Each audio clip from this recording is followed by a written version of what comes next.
Assalamualaikum warahmatullahi wabarakatuh.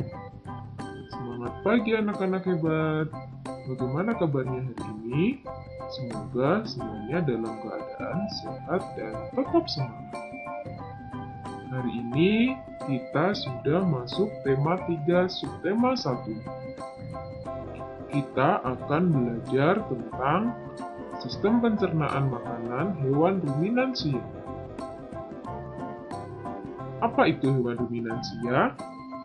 Apa kalian tahu? Hewan ruminansia adalah kelompok hewan mamalia yang biasa memamah atau memakan 2 kali dan dikenal dengan memamah biak. Contoh dari hewan ruminansia diantaranya adalah sapi, kerbau, rusa, domba, dan kambing.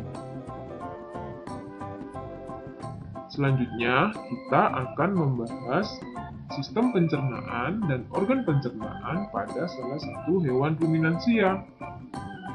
Yang akan kita bahas adalah organ pencernaan pada sapi.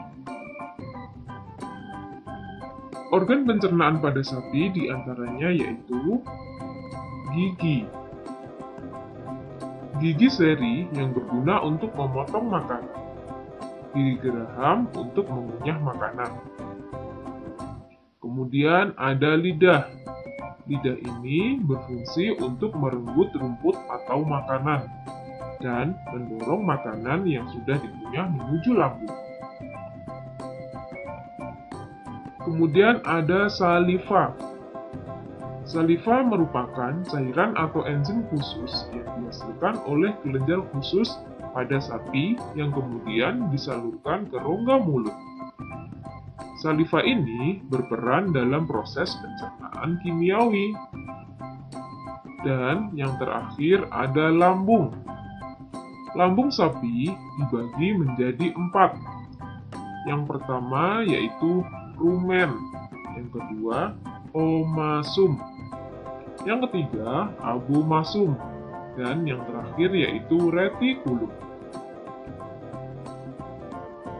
Masih ingat apa saja tadi lambung sapi? Ya, rumen atau perut besar, retikulum atau perut jala, omasum atau perut kitab, dan abomasum atau perut masak. Kita akan bahas satu persatu. Yang pertama yaitu tentang rumen atau perut besar.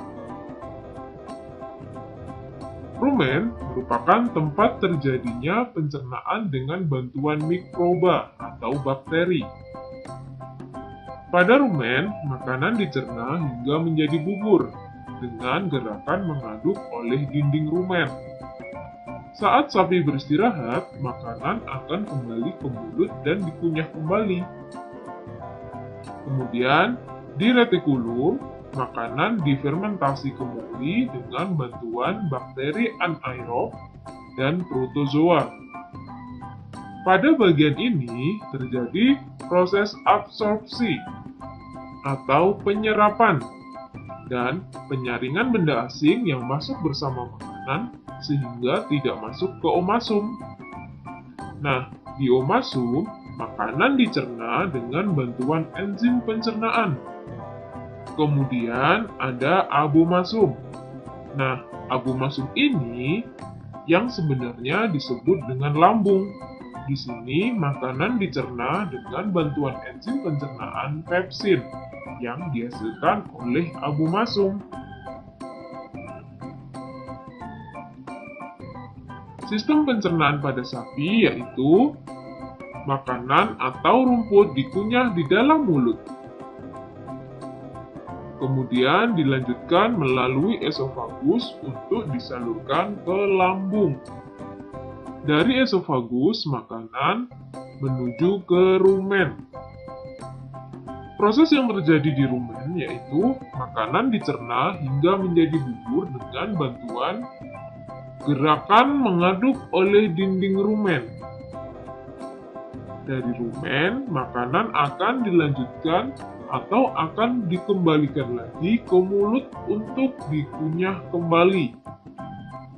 Setelah dikunyah, makanan akan diteruskan menuju retikulum. Pada retikulum, makanan difermentasi dengan bantuan bakteri anaerob dan protozoa. Terjadi proses absorpsi dan penyaringan benda-benda asing yang masuk bersama makanan sehingga tidak masuk ke omasum. Dari retikulum, makanan akan dilanjutkan ke omasum. Dari omasum, makanan dilanjutkan ke abomasum. Pada abomasum, makanan dicerna dengan bantuan enzim pencernaan pepsin yang dihasilkan oleh abomasum itu sendiri. Setelah makanan dicerna di abomasum, makanan akan dilanjutkan ke usus halus. Usus halus pada sapi panjangnya kurang lebih 40 meter. Pada usus halus ini terjadi proses absorpsi dan fermentasi. Selain itu, terjadi juga penyerapan sari-sari makanan, yang kemudian makanan akan dibuang melalui anus. Itu tadi sistem pencernaan pada hewan ruminansia, yaitu sapi. Wassalamualaikum warahmatullahi wabarakatuh.